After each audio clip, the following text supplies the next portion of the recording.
नमस्कार, मैं हूं Amod Srivastava. Amazing thought, amazing message, amazing information की दिशा में आज एक कदम और आगे। आज के इस दो चिंतन का विषय है आंसू का औचित्य और भावना का दिव्य कमल। आपको ये मेरा वीडियो अच्छा लगे तो लाइक करें, शेयर करें और लाल बटन दबाकर सब्सक्राइब अवश्य करें। साथ ही बेल आइकन दबाना बिल्कुल ना भूलें। आज के इस प्रथम चिंतन का विषय आंसू का औचित्य। बुद्धि मन से ज्यादा अहम है, क्योंकि बुद्धि ज्ञान की मदद से निर्णय लेती है और कहती है ये अच्छा है, ये करना चाहिए, ये नहीं करना चाहिए। बुद्धिमता यह है कि तुम भावनाओं की परवाह नहीं करते, क्योंकि वे हमेशा बदलती रहती हैं। लोग बैठकर कहते रहते हैं, ओह मुझे अच्छा लग रहा है, ओह मुझे बुरा लग रहा है, मुझे ऐसा लग रहा है, मुझे वैसा लग रहा है। तुम अपने लिए नरक बना लेते हो। तुमने भूतकाल में कुछ लोगों को दुखी भी किया है और वह दुख तुम अभी अनुभव कर रहे हो। इस अनुभव को झेलो, इससे भागो मत।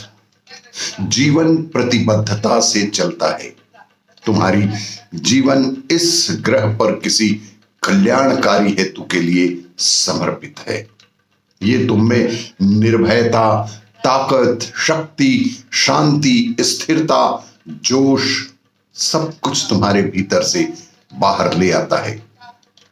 औरों की चिंता करो, दूसरों के लिए अच्छे विचार मन में रखो, भावनाओं की ज्यादा परवाह मत करो। किसी भी बात के लिए विलाप करके बैठे मत रहो। इस संसार की कोई भी वस्तु की कीमत तुम्हारे आंसुओं के बराबर बिल्कुल नहीं है।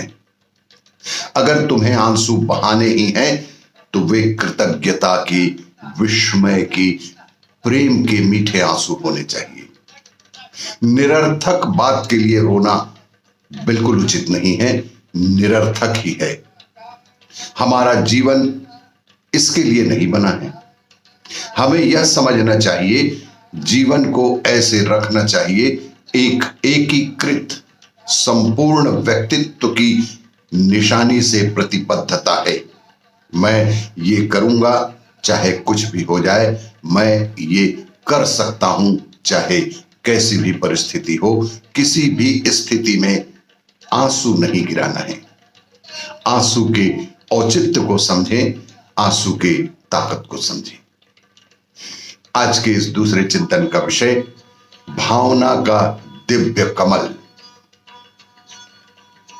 जब तुम्हारी भावनाएं सकारात्मक हों तो वे तुम्हें सत्य, सूक्ष्म और कोमलता के प्रति संवेदनशील बनाती हैं और गहरे ध्यान में ले जाती हैं। लेकिन वही भावनाएं जब रूखी हो, तुम्हारे मन और शरीर को धीरे धीरे नष्ट करने लगती है। भावना तुम्हारी शत्रु और मित्र दोनों है।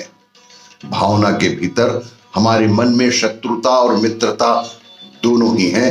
वह भावना जो तुम्हें भीतर से कोमल बनाए, वह तुम्हारी मित्रता की भावना है। जो भावना तुम्हें भीतर से रूखा बना दे, वह तुम्हारी शत्रुता की भावना है।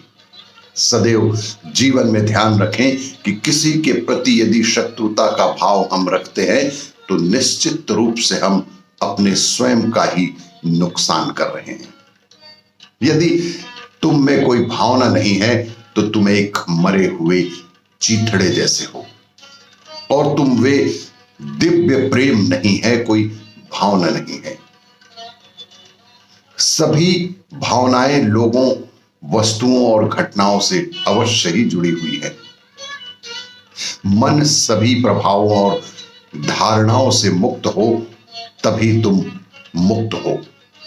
जब तुम जान लो कि सभी संबंध, लोग, शरीर, भावनाएं बदल रहे हैं, अचानक वो मन जो दुख को पकड़े हुए है लौटकर स्वयं के पास आ ही जाता है। मेरे से मैं की वापसी, मेरे से मैं की वापसी तुम्हें दुख से संतोष और मुक्ति दिलाती है। जब हम अपनी भावनाओं की परवाह नहीं करते और भावनाओं की चिंता नहीं करते, तब हम ज्ञान में अधिक स्थापित होते हैं और ज्ञान में स्थापित होकर तुम आत्मा की ओर जाते हो। आत्मा शांति, आनंद, प्रेम, शक्ति और सब कुछ है। इसलिए व्यक्ति को तटस्थ होने के लिए, सम्यक जीवन जीने के लिए शास्त्रों के द्वारा कहा जाता है कि भावनाओं के दिव्य कमल को सदैव ही खिलाए रखना चाहिए। आपको यह मेरा वीडियो अच्छा लगे तो लाइक करें, शेयर करें और सब्सक्राइब अवश्य करें। धन्यवाद।